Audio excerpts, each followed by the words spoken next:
Bismillah, Assalamualaikum warahmatullahi wabarakatuh. Alhamdulillah, salatu wassalamu ala rasulillah wa ala alihi wa sahbihi wa mawalah. Wa la hawla wa la quwata illa billah, ma ba'd. Masyaallah muslimin, para pemirsa Fata TV dan pendengar radio yang insyaAllah dimuliakan oleh Allah Azza wa Jalla. Ahlan wa sahlan wa marhaban bikum. Selamat datang, selamat berjumpa kembali kami ucapkan kepada seluruh pemirsa Fatu TV yang insyaAllah dirahmati oleh Allah Azza wa Jalla. Alhamdulillah kami masih diberikan kesempatan untuk bisa menyapa kembali para pemirsa melalui program acara kesayangan yang selalu kita nantikan, program live interaktif Fatu TV. InsyaAllah pada kesempatan kali ini bertemakan Tarbiyah Islamiyah yang diampu oleh Al-Ustadz Nafi' Zainuddin LCMHI. Dan Alhamdulillah Al-Ustadz, kita telah terhubung dengan Al-Ustadz Nafi' Zainuddin. Mari sama-sama kita sapa beliau terlebih dahulu. Ya. Assalamualaikum Ustadz. Waalaikumsalam warahmatullahi wabarakatuh. Bagaimana kabarnya Ustadz? Alhamdulillah. Gambaran belum muncul di sini. Kelihatan. Oh, belum terlihat ke sana Ustadz. Ya. Kami harapkan bagi operator bisa. Ya, baik Ustadz. Alhamdulillah. Sudah kelihatan Ustadz? Belum? Masih belum? Belum juga. Baik, sebentar Ustadz ya. Baik. Tapi kabar alhamdulillah sehat Ustaz ya? Alhamdulillah sehat-sehat. Untuk suara anak jelas terdengar Ustaz ya? Suara jelas. Baik, alhamdulillah. Alhamdulillah kita juga di sini sehat-sehat aja Ustaz. Alhamdulillah. Baik Ustaz, mungkin sebelum kita mulai acara ini kita akan menyampaikan beberapa pengumuman terlebih dahulu sembari mungkin pihak operator memperbaiki masalah teknisnya Ustaz. Ya. Para pemirsa Fatwa TV dan pendengar radio insyaallah dimuliakan oleh Allah Azza wa Jalla. Perlu kami beritahukan bahwasanya program live interaktif Fatwa TV memungkinkan para pemirsa untuk bisa bertanya langsung kepada Al-Ustadz tentunya dengan tema yang telah kita tentukan ya. Jadi pada kesempatan kali ini fikih, ya maksud kami pada kesempatan kali ini live interaktif bertemakan Tarbiyah Islamiyah, tentang pendidikan Islam.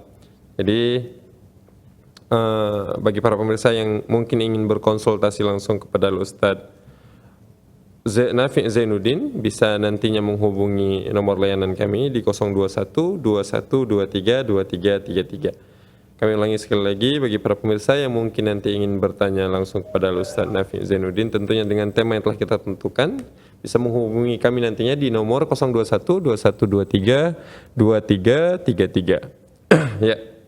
Kemudian kami juga ingin menyapa para pemirsa dari para pendengar radio maksud kami. Ya, ahlan wa sahlan bagi para pendengar radio Al-Hikmah Banyuwangi, radio MDFM Probolinggo, radio Dai Tengaran, radio Binbas Yogyakarta, radio Sahabat Tegal, radio Gema FM Bontang, radio Hang FM Batam, radio Tuah FM Riau, radio Madinah Caruban, radio Amuba Pangkal Pinang, dan radio Mas FM Sragen.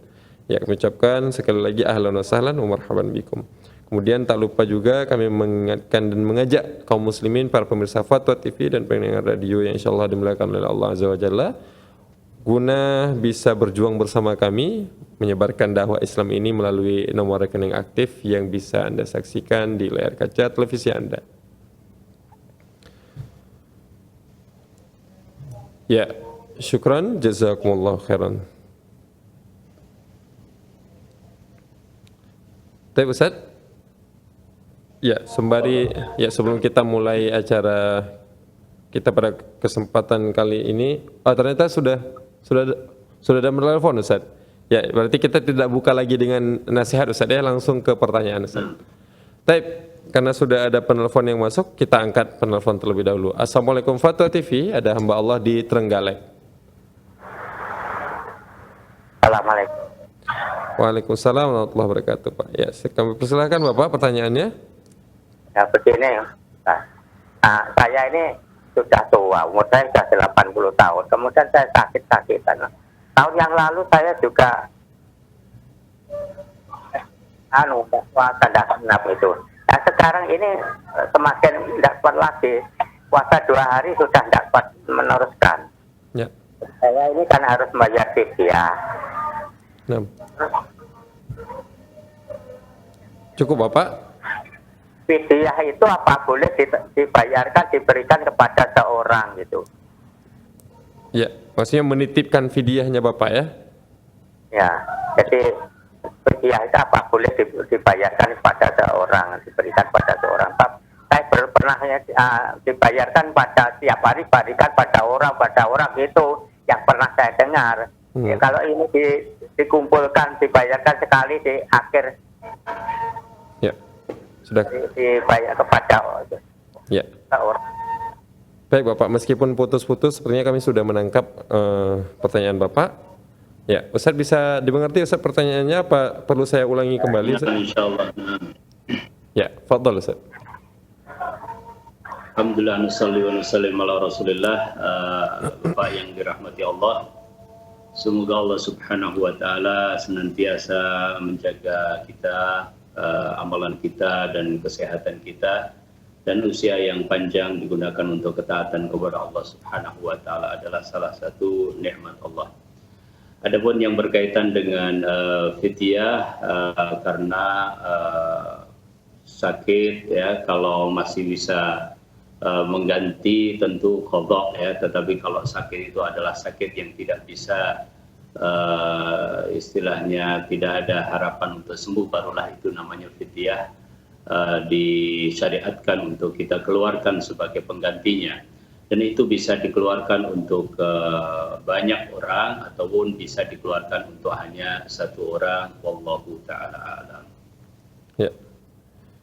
Kemudian Ustaz, tadi sepertinya kami menangkap juga pertanyaannya, apakah bisa sekaligus diakhirkan Ustaz atau harus setiap hari selama bulan Ramadan Ustaz? Ya, sebenarnya fidyah bisa dikumpulkan ya, wallahu taala alam, karena banyak orang juga dia ketika sudah tidak bisa melakukan puasanya semuanya, baru kemudian dia membayar fidyah, wallahu taala. Syukran Ustaz, jazakumullah khairan Ustaz atas jawabannya Ustaz, dan kami juga ucapkan jazakumullah khairan kepada yang telah bertanya. Baik, kemudian Ustaz, ya kita akan membacakan pertanyaan dari Dewan Redaksi kita Ustaz ya. Ya, pertanyaan dari Azrialdi di Jawa Barat Ustaz, di Kabupaten Bekasi.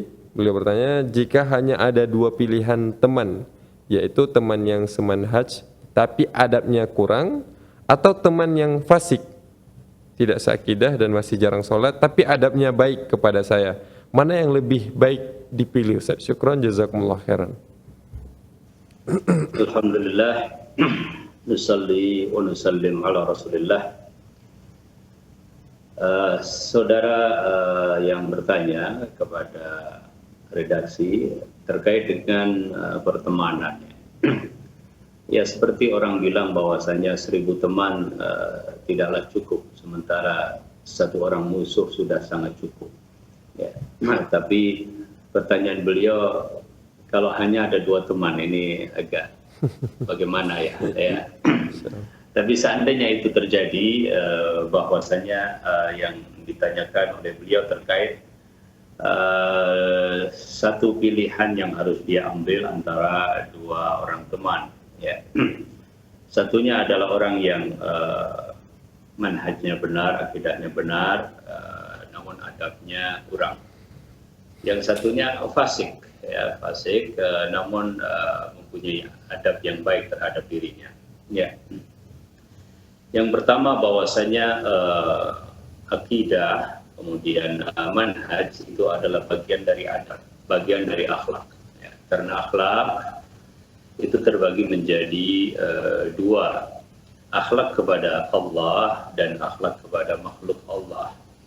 Akhlak kepada Allah adalah beriman kepada Allah Subhanahu wa taala dengan keimanan yang benar ya, mentauhidkan Allah Subhanahu wa taala dengan benar.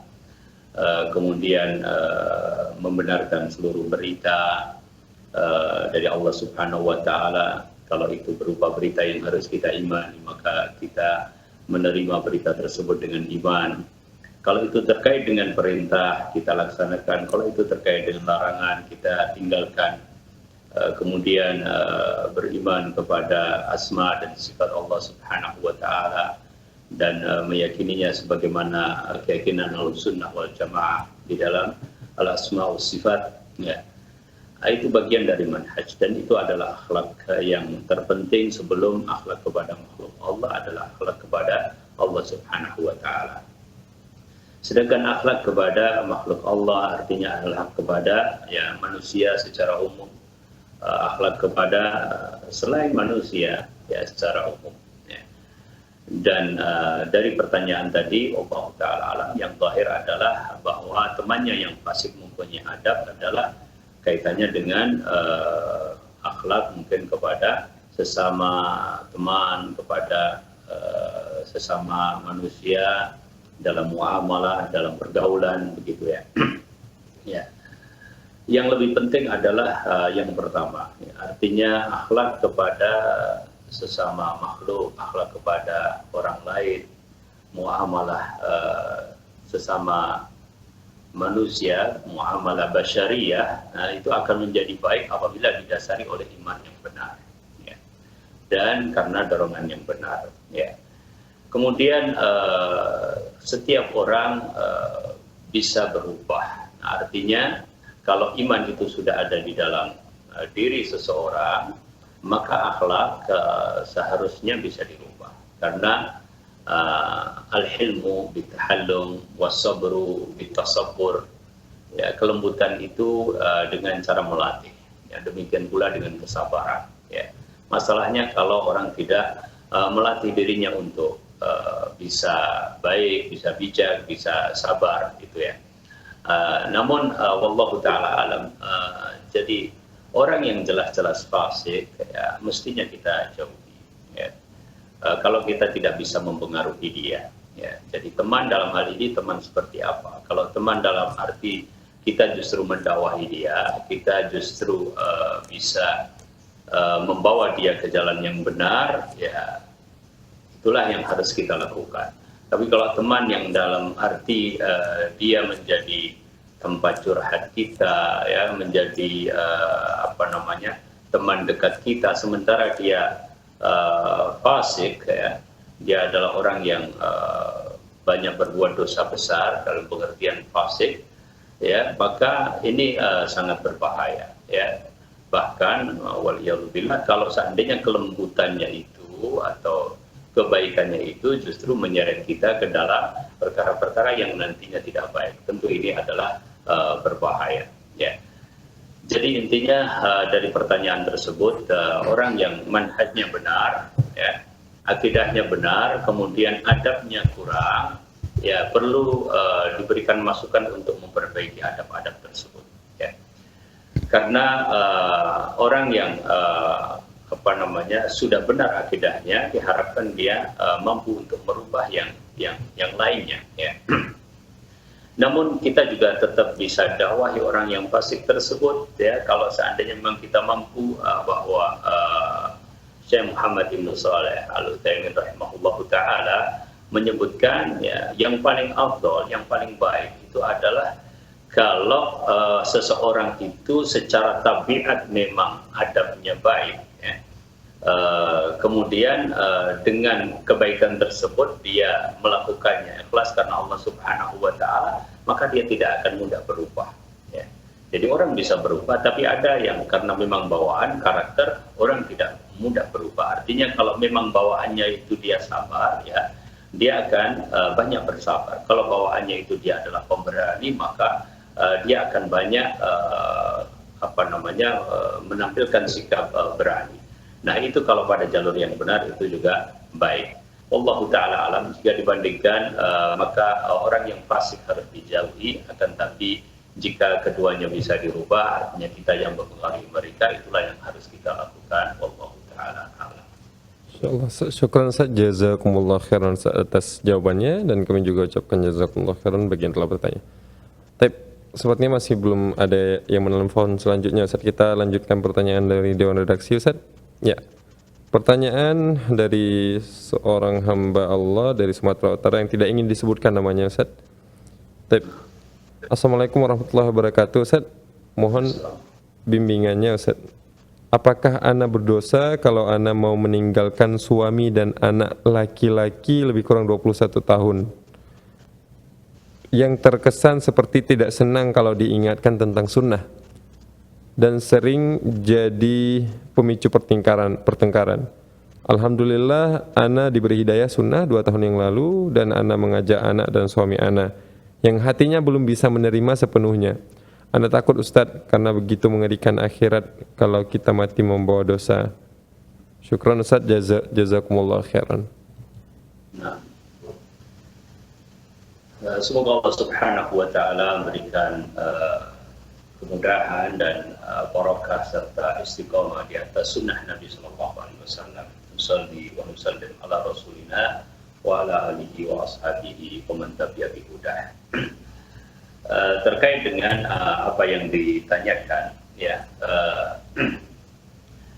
ada satu lafaz yang sudah begitu akrab dengan kita, akan tapi kadang kita berbeda-beda di dalam memaknainya atau persepsi kita mungkin berbeda, yaitu lafaz sunnah. Ya. Jadi sunnah itu adalah nikmat.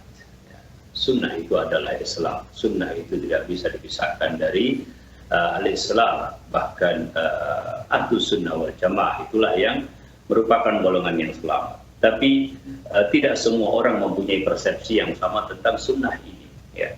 Apakah sunnah yang dimaksudkan? Apakah sunnah yang dimaksudkan adalah lawan bid'ah? Maka bid'ah itu terbagi menjadi beberapa macam. Ya. Ada bid'ah yang mukaffirah, ya, menjadikan pelakunya adalah kafir. Ada yang bid'ah mufassiqah, menjadikan pelakunya adalah seorang yang fasik. Ada bid'ah tapi tidak sampai kepada dosa-dosa besar. Ya. Jadi kalau yang dimaksudkan di sini sunnah itu adalah lawan dari kata bid'ah, maka bid'ah yang mana? Ya, ini yang perlu kita perlu berlebih berhati-hati khususnya dalam berumah tangga. Ya. Jadi kalau misalnya suami atau anak belum bisa diajak kepada sunnah, ya, maksudnya belum bisa diajak kepada sunnah, apakah misalnya belum mau ikut kajian sunnah, ya, atau masih pokoknya perlu tambahan untuk didakwahi, ya, atau maksudnya adalah tadi sampai kepada mukaffirah, ya. Ya, ini perlu kita berhati-hati di dalam masalah ini, dan kondisi suami ataupun anak dalam hal ini perlu dikonsultasikan kepada ustadz-ustadz yang mengetahui di tempat tersebut, ya, seperti apa sesungguhnya. Kemudian yang berikutnya, memang tujuan daripada pernikahan adalah at-ta'awun di dalam ibadah kepada Allah Subhanahu wa ta'ala. Karena barang siapa yang menikah dia mendapatkan separuh agama, artinya bahwa tujuan pernikahan di dalam agama Allah itu adalah tujuan yang sangat mulia, ya. Bahwa pernikahan yang tidak membawa kepada kebaikan di akhirat dalam arti sama-sama menjadi ahlul jannah, maka sungguh itu adalah pernikahan yang merugikan. Bahkan di dalam Al-Quran banyak atau disebutkan di dalam ayat wala ammatun mu'minatun khairun, ya, min musyrikatin walau a'jabatkum, dan sebaliknya. Ya, karena apa? Karena nilai pernikahan itu adalah untuk ibadah kepada Allah Subhanahu wa ta'ala.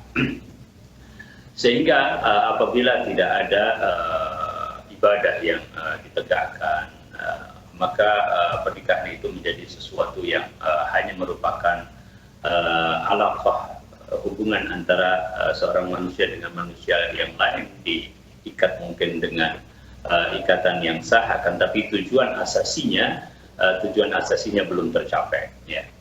Oleh karenanya dilihat sejauh mana hal tersebut, ya.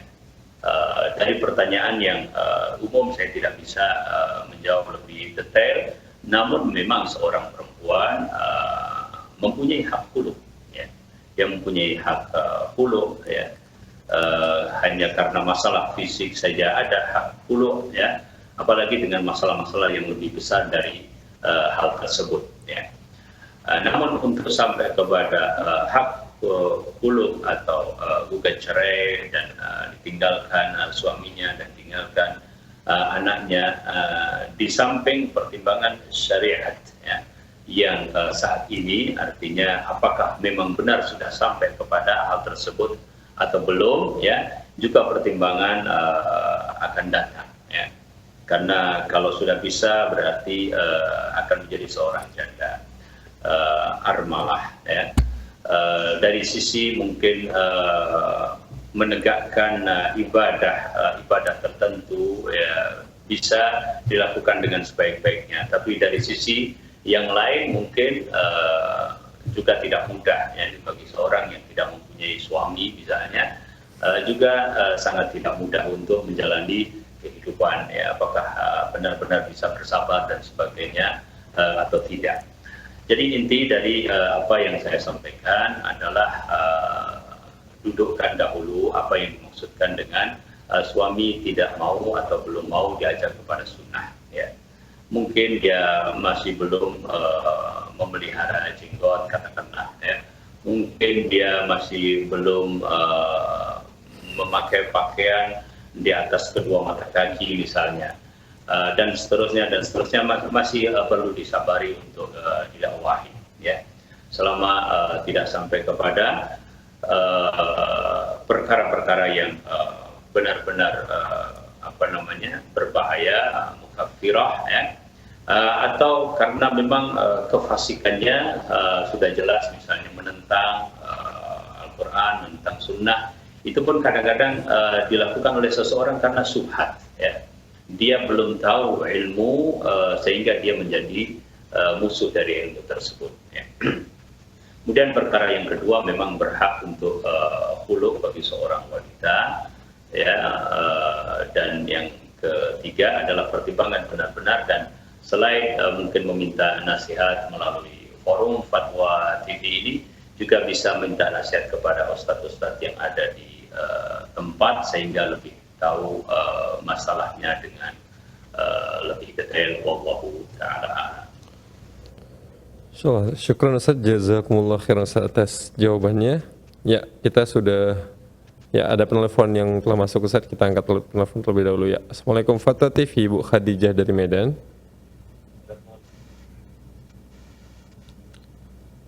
Ya, halo, Assalamualaikum Fatwa TV. Halo Ustaz. Ya. Assalamualaikum Ustaz. Assalamualaikum. Silakan. Mau bertanya, apakah emas yang kita miliki sudah sampai nisabnya, apakah wajib kita keluarkan zakatnya Ustaz? Ya, cukup Ibu, ya.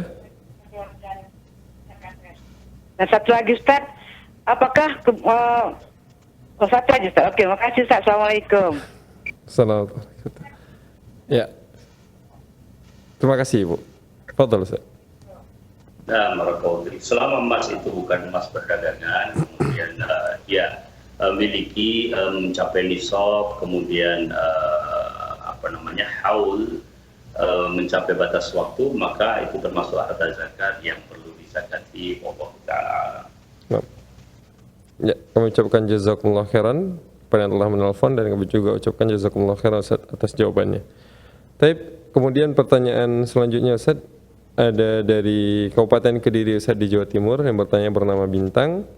Assalamualaikum warahmatullahi wabarakatuh Ustaz. Ya. Jika dulu sewaktu kecil data saya dipalsukan oleh orang tua saya untuk mengikuti suatu kompetisi olahraga, kemudian saya dapat piagam. Lantas dengan piagam tersebut saya dapat masuk SMP, SMA dengan jalur prestasi. Setelah lulus, saya mengikuti tes untuk bersekolah di sekolah ikatan dinas, di mana saat setelah lulus langsung bekerja. Saat itu saya tes dengan murni tanpa kecurangan. Tetapi saya was-was karena waktu SMP dan SMA masuk dengan cara yang salah. Apakah gaji saya halal Ustaz? Syukran, jazakumullah khairan. Nah, alhamdulillah, nusalli wa nusallim ala Rasulillah. Yang pertama perlu dibedakan antara data yang rubah ya, terkait dengan data pribadi misalnya, kemudian misalnya menyuntek dalam ujian dengan ijazah palsu. Ya, ijazah palsu maksudnya bahwa dia tidak pernah ujian, dia tidak pernah melakukan apapun ya, tapi tiba-tiba dia mendapatkan ijazah. Jadi perkara yang berbeda. Ya, adapun yang ditanyakan adalah ada semacam kecurangan dari beberapa proses ya. Sejauh yang saya tahu dalam kasus-kasus seperti ini, maka para ulama memberikan penjelasan, intinya adalah hendaknya pelaku bertaubat ya. Ya, dalam hal ini juga berarti bapaknya yang melakukannya hendaknya bertaubat dari kesalahan tersebut ya. Adapun terkait dengan pekerjaan, ya, pekerjaan itu insya Allah tidak masalah, apalagi misalnya pekerjaan tersebut berdasarkan skill atau kemampuan yang bersangkutan, ya. Karena ijazah biasanya hanyalah merupakan salah satu dari indikator bahwa seseorang itu sudah dianggap mempunyai kompetensi atau kemampuan tertentu, tapi pada hakikatnya perjalanan sebuah pekerjaan adalah dilihat dari prestasi orang tersebut di dalam bekerja. Ya.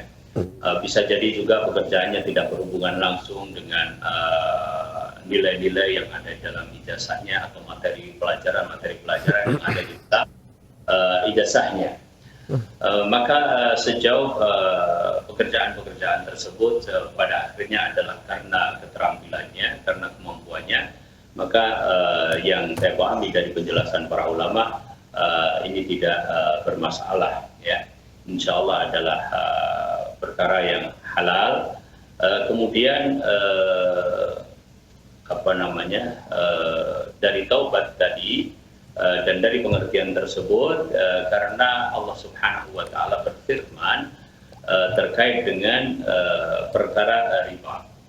Ya, faman ja'ahu mau'izatun min rabbih fantaha falahu ma salafa wa amruhu ilallah. Ya, ya. Karena ayat inilah maka hal tersebut insya Allah termasuk dalam makna umum dalam ayat ini sebagaimana dijelaskan oleh sebagian ulama, wallahu taala alam. Dan seperti Syekh bin Baz, kemudian Syekh Mukbil dan ada yang lainnya mengatakan bahwa yang perlu dilakukan adalah benar-benar taubat dari perbuatan tersebut, adapun pekerjaannya bisa dia lanjutkan, wallahu taala. Ya. Syukran Ustaz, jazakumullah khairan atas jawabannya.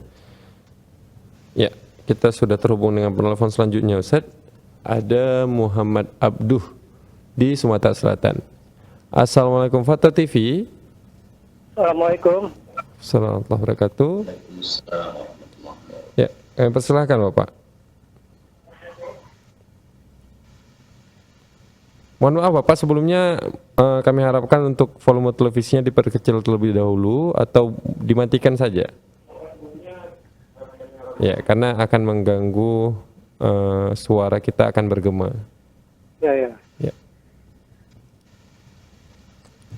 Fadhal Bapak.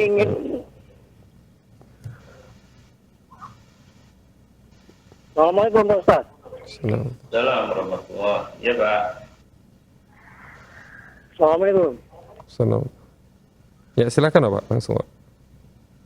Ini Pak Ustaz mau nanya, selain dari sakit dan sedang dalam perjalanan, apa-apa saja yang membolehkan kita membatalkan puasa? Itu saja Pak Ustaz.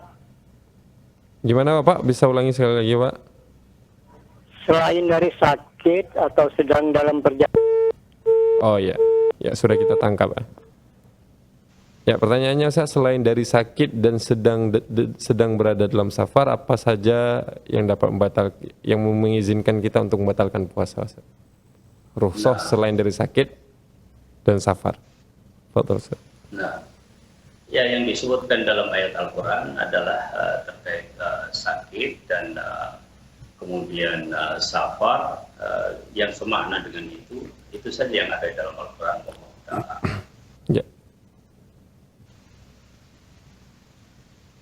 Berarti hanya yang semakna mungkin Ustaz ya? Nah, Ya, sakit dan safar. Baik.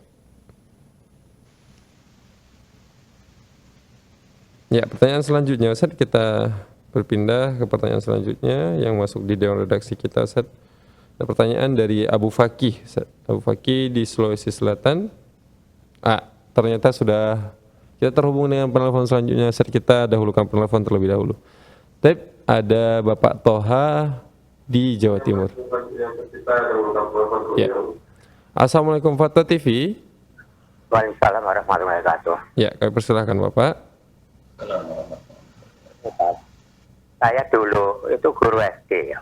Ya. Oke. Kemudian saya punya murid yang tidak bisa membaca menulis. Nah. Tidak bisa membaca menulis. Oleh teman-teman itu ya supaya kita lolos bisa mendapatkan ijazah itu kan tidak bisa menjadi menulis kan tidak punya nilai, kalau nilainya ya minim sekali. Ya. Kemudian nilainya itu saya buat misalnya untuk memenuhi syarat naik kelas misalnya gitu. Misalnya nilainya hanya 2, 3 atau 1 gitu. Kemudian dijadikan 6 atau 7 gitu. Nah, itu bagaimana? Itu kan penipuan itu sebenarnya. Itu pertanyaan seperti itu apakah dibolehkan? Gitu. Ya. Cukup Bapak ya? Iya, ya. Ya. Jadi seperti itu sekarang anaknya menjadi pegawai. Masya Allah. Ya. Syukran Bapak. Sudah kita tangkap ya, pertanyaannya. seperti itu tidak hanya 1, 2 itu. Jadi ya. itu memang bodoh sekali. Seperti itu dan melawan apa itu. Menolong seperti itu diperbolehkan menurut agama. Kalau tidak, bagaimana langkah penyelesaiannya? Ya, syukran Bapak. Jazakallah khairan. Assalamualaikum warahmatullahi wabarakatuh. Fadhal Ustaz. Afwan tadi agak terlewat buat saya. Inti dari pertanyaan. Ya, gimana tadi? Ya, mungkin saya coba simpulkan Ustaz ya. Ya. Jadi beliau seorang guru dahulu seorang guru, beliau punya beberapa murid yang sebenarnya tidak layak untuk diluluskan. Karena belum mencapai standar lah, nggak bisa baca tulis dan sebagainya. Namun beliau mengambil langkah untuk kemudian meluluskan murid-murid tersebut dan menambah nilai-nilai kepada murid-murid tersebut hingga mereka bisa lulus. Ya, bagaimana? Apakah ini diperbolehkan? Kalau sana tidak, bagaimana tahapan kita untuk bisa untuk menghapus dosa-dosa ini saat gitu. Syukran jazakallah. Fadhal. Alhamdulillah, nusalli wa nusallim ala Rasulillah. Yang pertama kita mengucapkan jazakallahu khairan ya, sebagai seorang guru telah mengajarkan kepada murid-muridnya dan itulah jasa besar seorang guru ya, yang mengajarkan kepada kita apa yang kita dahulu sama sekali kita tidak tahu. Kita tidak tahu huruf Latin, kita tidak tahu huruf Arab. Kemudian para gurulah yang berjasa mengajarkan kepada kita. Fajazakallahu khairan. Maka semoga Allah Subhanahu wa taala membalas kepada mereka dengan balasan yang sebaik-baiknya. Kemudian di dalam proses pengambilan nilai, masing-masing di lembaga pendidikan pasti ada prosedurnya, ya, ada prosedurnya. Di antara prosedur yang kita tahu bahwasanya di sekolah-sekolah tersebut ya, ada satu prosedur apabila tidak lulus ujian maka ada remedial, kemudian remedial pun dilakukan berkali-kali. Jika remedial itu gagal maka kemudian dibantu dengan penilaian yang lain dan sebagainya, tugas dan seterusnya.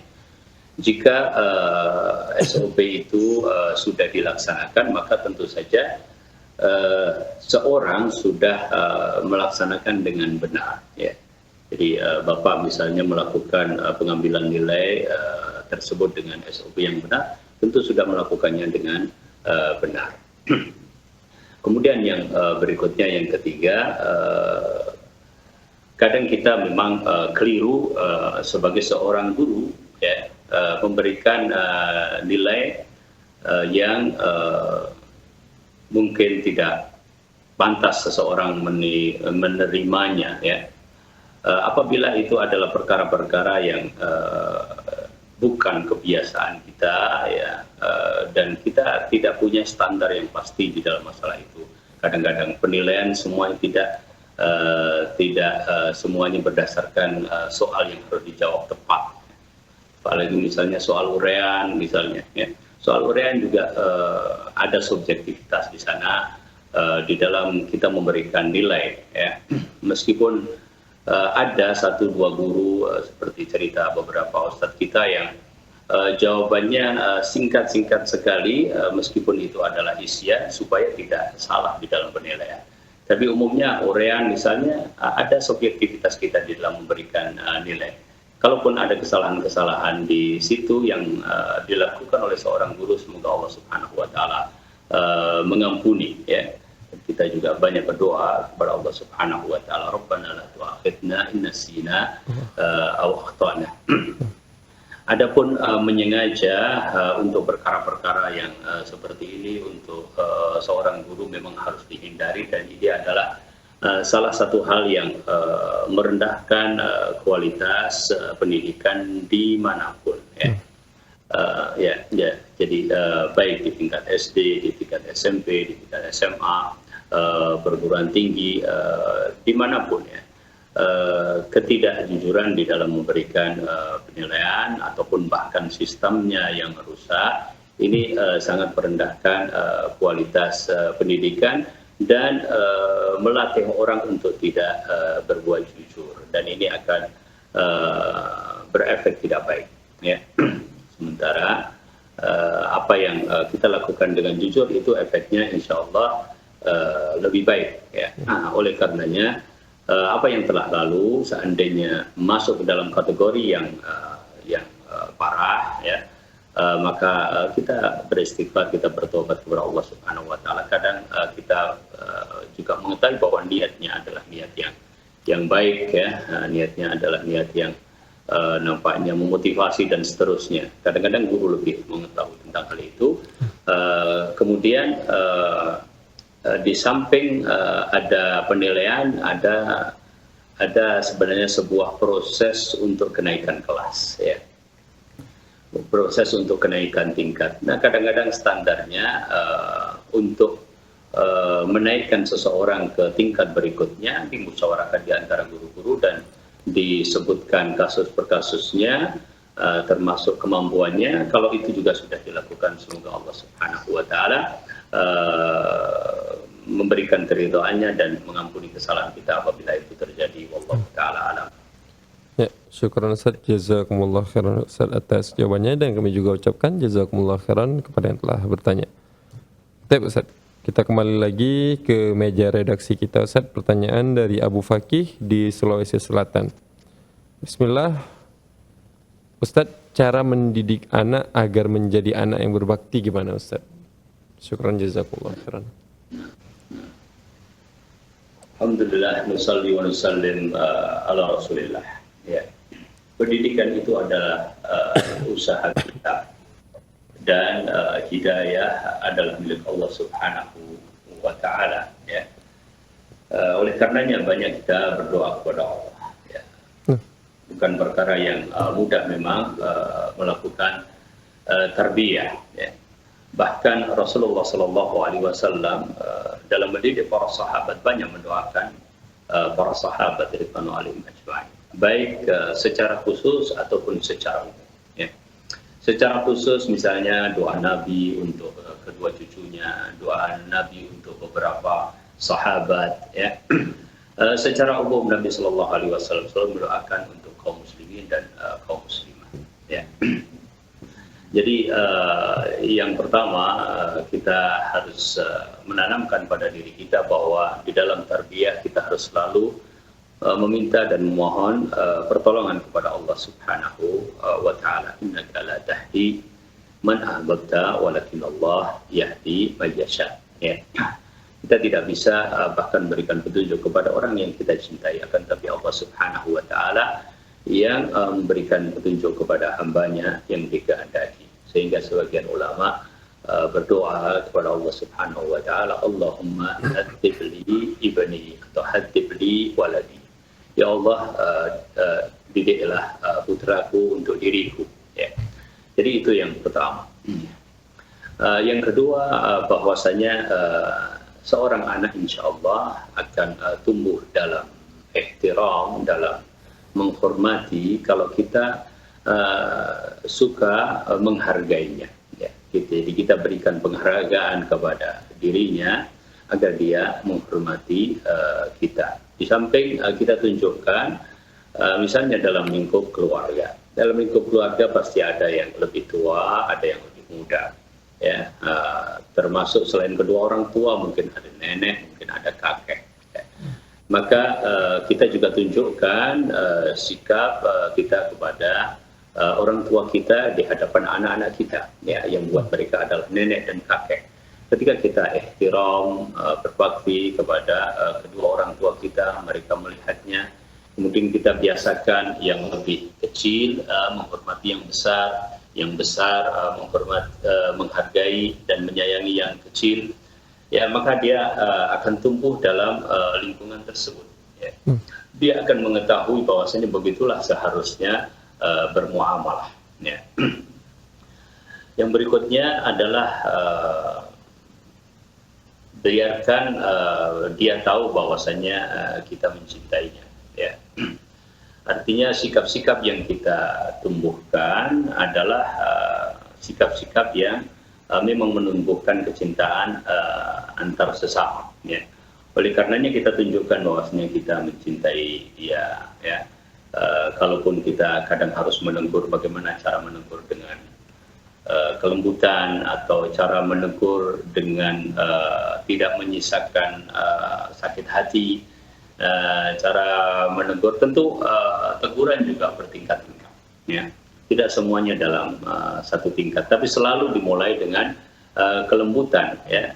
Idza nafa'al kalam, maka tidak perlu kita berpindah kepada yang lebih besar.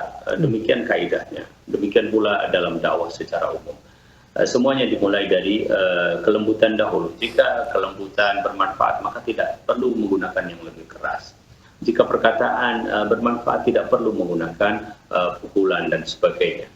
Ya, jadi ada sikap yang dia mengerti bahwasanya kita mencintai mereka. Ya, jika perasaan ini ada di dalam lingkungan tersebut, maka insya Allah, ya, lama-kelamaan dia juga akan bermuamalah dengan yang lain dengan rasa cinta, apalagi adalah kedua orang tuanya. Ya.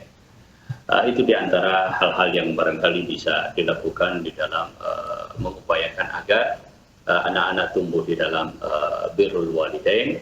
Selain teknis-teknis, ya, tentang cerita birrul walidain, tentang berkunjung kepada keluarga yang kelihatan sudah terjadi birrul walidain yang baik dan seterusnya, itu adalah merupakan bagian-bagian dari pendukung dalam tarbiyah tersebut. Wallahu ta'ala a'lam. Masya Allah, syukran Ustaz, jazakumullah khairan atas jawabannya. Dan kami dengan berakhirnya jawaban tadi Ustaz, maka berakhirlah perjumpaan kita pada kesempatan kali ini Ustaz. Ya. Ya, syukran Ustaz atas kebersamaannya selama 1 jam membersamai kita. Syukran sekali lagi, jazakumullah khairan. Dan kami ucapkan juga jazakumullah khairan kepada seluruh para pemirsa Fathah TV yang telah bersamai acara ini. Saya mewakili kerabat kerja yang bertugas pamit undur diri. Wassalamualaikum warahmatullahi wabarakatuh.